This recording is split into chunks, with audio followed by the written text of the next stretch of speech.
എന്നപ്പോൾ അജുവാണ് beef കറി ഉണ്ടാക്കാൻ പോകുന്നത്. ഉമ്മയും അജുകൂടിയാണ് ബീഫ് മുറിക്കുന്നത്. അവൻ കുപ്പ ഇടാത്തതുകൊണ്ട് അവനെ കാണിക്കണ്ടായിരുന്നു, അതുകൊണ്ട് കേട്ടോ. അപ്പം നല്ല ബീഫ് കറി ഇന്നലെ അമ്മ. ഓക്കെ, അങ്ങനെ നമുക്ക് തേങ്ങ ഒന്നുള്ളതുകൊണ്ട് തന്നെ തേങ്ങ വളരെ കുറവാണ്. അതുകൊണ്ട് തന്നെ ഒന്ന് പരിപ്പിക്കറി വെക്കാൻ പറഞ്ഞുകൊണ്ട് ഇപ്പം ഒരു മുള എന്തോ ഒരു സംഭവം എടുത്തിട്ട് കുത്തി തള്ളുന്നുണ്ട്. തേങ്ങ ആകെ 4 എണ്ണറ്റേ ഉള്ളൂ, എന്നാലും നമ്മൾ ആവശ്യത്തിനുണ്ട്. എന്നാൽ ഫൈനലി ഒരു തേങ്ങ വീണിട്ടുണ്ട് കേട്ടോ. മോനെ ബീഫ് സെറ്റായോ? എന്താ അവസ്ഥ?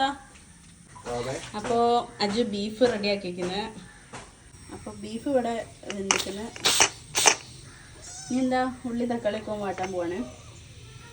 സെറ്റാക്കിട്ടോ, അതപ്പോഴത്തേക്ക് കുളിച്ച് വരാം. ഇതെന്ത് പേസ്റ്റ് അജു പറയും? ഇഞ്ചി വെളുത്തുള്ളി ഒന്ന് പോവാടിന്.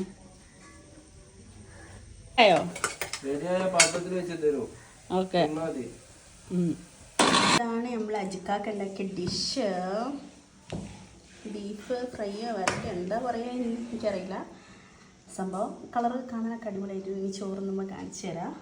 അതിൻ്റെ ഇടയ്ക്ക് ഞാൻ ഇവിടെ ഒരു സാധനം ഉണ്ടാക്കിയിട്ടുണ്ട്. അപ്പോൾ ഇത് തിന്നാനുള്ളതും കുടിക്കാനുള്ളതും ഒന്നുമല്ല.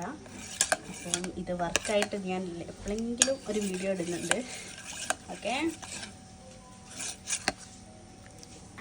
അങ്ങനെ ദാ ഇപ്പം നമ്മളെല്ലാവരും കൂടി ഒന്നിച്ചിരുന്ന് ഫുഡ് കഴിക്കാണ്. അടിപൊളിയാണ്, ഒന്നും പറയാനൊന്നുമില്ല.